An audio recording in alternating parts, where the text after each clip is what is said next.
नमस्कार. सर्वप्रथम दिलीप सेजो पाटील या यूट्यूब चॅनलवर सर्व विद्यार्थ्यांचं त्याच पद्धतीने सर्व पालकांचं मी मनापासून स्वागत करतो. या चॅनलला दिलेल्या प्रचंड प्रतिसादाबद्दल व ठेवलेल्या दृढ विश्वासाबद्दल मनापासून सर्वांचे धन्यवाद. अजूनही ज्या विद्यार्थ्यांनी दिलीप सेजो पाटील आपलं हे यूट्यूब जे चॅनल आहे याला जर सबस्क्राईब केलं नसेल तर कृपया सर्वांनी ते सबस्क्राईब करावं, जेणेकरून पुढील जे व्हिडिओ आहे तर ते आपणास अवेलेबल होईल. या ठिकाणी मी जे 10वीचे विद्यार्थी आहेत त्यांच्या परीक्षा फार जवळ आलेल्या आहेत.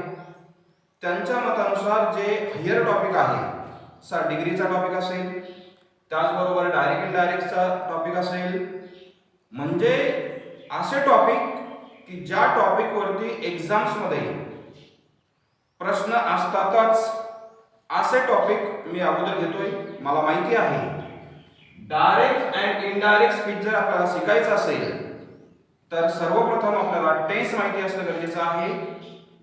टेन्स जर आपल्याला येत नसेल, we can not solve any sentence of direct indirect speech.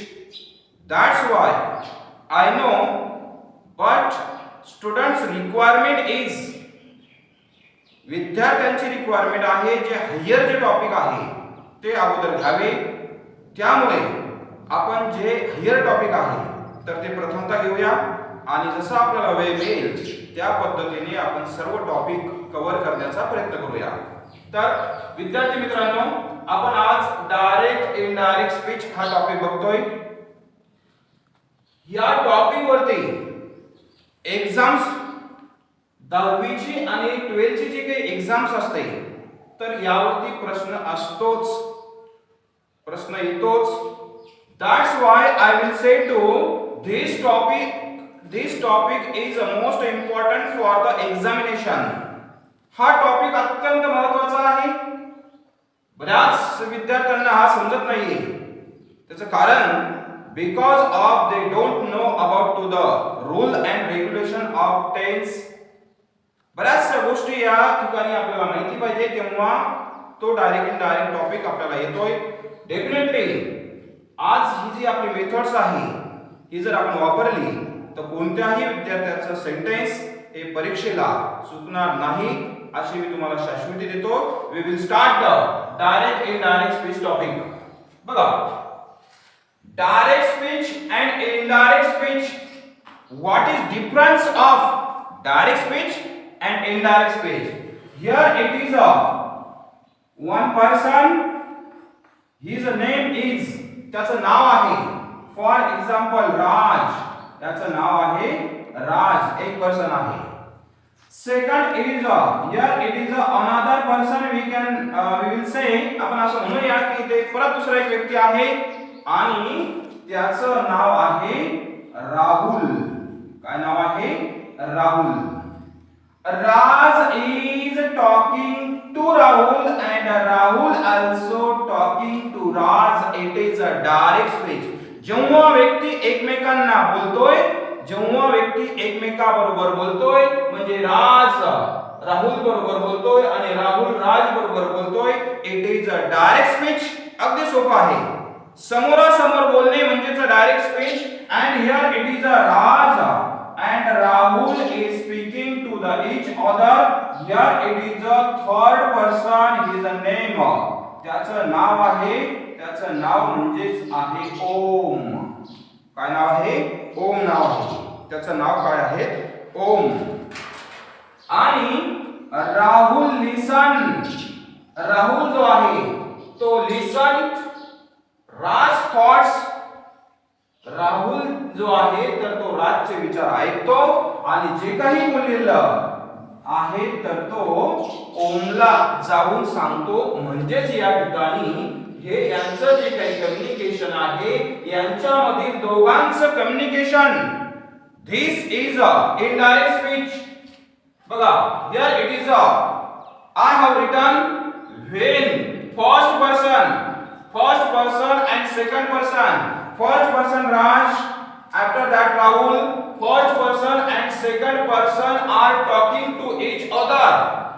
That is called direct speech. जेव्हा व्यक्ती एकमेकाबरोबर बोलतो त्यावेळेला ते डायरेक्ट स्पीच असतं. For example, Rahul said to Raj, Om, double inverted comma, Om is my best friend, double inverted comma, first full stop देने का है. बहुत सारे स्टूडेंट ऐसे होते हैं कि वो क्या करते हैं, फर्स्ट क्या लिखते हैं, डबल इन्वर्टेड कॉमा लिखते हैं, उसके बाद फुल स्टॉप देते हैं. वैसा नहीं होता है. फर्स्ट क्या करने का है, फुल स्टॉप देने का है, आफ्टर दैट क्या करने का है, डबल इन्वर्टेड कॉमा लिखने का है. यहां पे देखो, ये जो राहुल सेड टू राज, ये जो है इसे कहते हैं आरवी. क्या कहते हैं, आरवी. आर ओम इज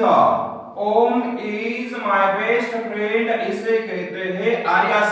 क्या कहते हैं, आर्यस कहते हैं. RV means reporting verb. RV means ये समझ के लेना पड़ेगा. आरवी बोले तो क्या होता है, इसे कहते हैं रिपोर्टिंग वर्ब, और ये होता है रिपोर्टेड स्पीच जो डबल इन्वर्टेड कॉमा में होता है, तो उसे कहते हैं रिपोर्टेड स्पीच. आगे देखो, when that talk is told to the third person, that is called indirect speech. बोले तो ये जो राज और राहुल का जो कम्युनिकेशन हुआ है, और राहुल ने क्या किया, ओम को जाके बताया, उसे हम क्या कहलाएंगे, उसे हम कहेंगे इनडायरेक्ट स्पीच. उसे हम क्या कहेंगे, इनडायरेक्ट स्पीच. ओके, ये डायरेक्ट और इनडायरेक्ट स्पीच समझने के लिए हमें पता होना चाहिए, सबसे पहले you should know types of sentences. हमें टाइप्स ऑफ सेंटेंसेस पता ही होना चाहिए. That time we can solve the example, otherwise we can not solve the example. Types of sentence कौन कौन से होते हैं, ये हमें पता होना चाहिए. Types of sentence. Okay, types of sentence कौन कौन से हैं. फर्स्ट आते हैं, देखो सबको पता है, फर्स्ट है असर्टिव, उसे हम स्टेटमेंट भी कहते हैं. असर्टिव सेंटेंस है ना. फर्स्ट क्या है, असर्टिव सेंटेंस है. सेकंड क्या है, इंपेरेटिव सेंटेंस है. सेकंड कौन सा है, इंपेरेटिव सेंटेंस. और असर्टिव सेंटेंस यहीं पे इंपेरेटिव सेंटेंस. और थर्ड कौन सा है, इंट्रोगेटिव सेंटेंस. कौन सा, interrogative sentence. Okay, and last में कौन सा होता है, एक्सक्लेमेटरी सेंटेंस. ई कैपिटल होना चाहिए,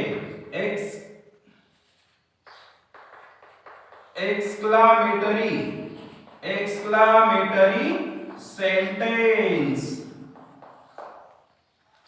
There are four types of sentence: assertive sentence, imperative sentence, interrogative sentence and exclamatory sentence. चार टाइप्स है. assertive sentence जो है, तो assertive sentence दो टाइप्स के है. First is affirmative. अफर्मेटिव होता है, सबको पता है. अफर्मेटिव बोले तो क्या होता है, जैसे कि affirmative sentence. Affirmative sentence assertive के टू टाइप्स मैंने बताया है. एक है अफर्मेटिव और सेकंड है नेगेटिव. कौन सा, नेगेटिव. अफर्मेटिव और negative. We should know types of sentence, पता ही होना चाहिए. असर्टिव सेंटेंस, असर्टिव के टू टाइप्स होता है, एक है अफर्मेटिव सेंटेंस और सेकंड है नेगेटिव सेंटेंस. इसे हम क्या कहते हैं, होकारार्थी वाक्य, और इसे क्या कहते हैं, नकारार्थी वाक्य. असर्टिव सेंटेंस से क्या कहते हैं, याला मराठीमध्ये म्हणतात विधानार्थी वाक्य. Okay, for example affirmative sentence means कौन सा सेंटेंस, जैसे कि I am going to Pune. And negative sentence I am not going to Pune. This is a affirmative and negative. After that, imperative sentence also both types. दो प्रकार है imperative sentence के भी. एक है affirmative और second है negative. Imperative जो sentence होते हैं उसकी starting जो होती है तो V1 से होती है. जैसा कि open the door, teach English. This is a affirmative sentence. After that, negative sentence काय के टाइप बताना हमें इंपेरेटिव सेंटेंस के। इंपेरेटिव सेंटेंस में फर्स्ट होता है असर्टिव, सेकंड होता है नेगेटिव। और नेगेटिव जो सेंटेंस होते हैं उसके स्टार्ट कैसे होते हैं, डोंट से होते हैं। Don't open the gate, don't go there. For example we know properly imperative sentence we can speak 30 to 40% English। Okay, तो इसके दो टाइप्स होता है। उसके बाद में इंट्रोगेटिव सेंटेंस है। इंट्रोगेटिव जो सेंटेंस है उसके भी दो टाइप्स है। इंट्रोगेटिव सेंटेंस के कितने टाइप्स है, दो टाइप्स है। एक है वर्बल क्वेश्चन और सेकंड है डब्ल्यूएच क्वेश्चन। वर्बल क्वेश्चंस जो होते हैं तो उसकी स्टार्टिंग कैसे होते हैं, एक्सिलरी से होते हैं, जैसे कि am, is, are, was, were से होते हैं। बोल तो वर्बल क्वेश्चन और डब्ल्यूएच क्वेश्चन। डब्ल्यूएच की स्टार्टिंग कैसे होते हैं, डब्ल्यूएच वर्ड से होते हैं। ये सबको पता है। ओके, और नहीं पता है तो हमें पता कर लेना पड़ेगा, हमें लर्न करना पड़ेगा। और एक्सक्लेमेटरी सेंटेंस का कोई टाइप्स नहीं है, तो there are 4 types of sentence. ये जो 4 टाइप्स के जो सेंटेंस है ये हमें पता होना चाहिए।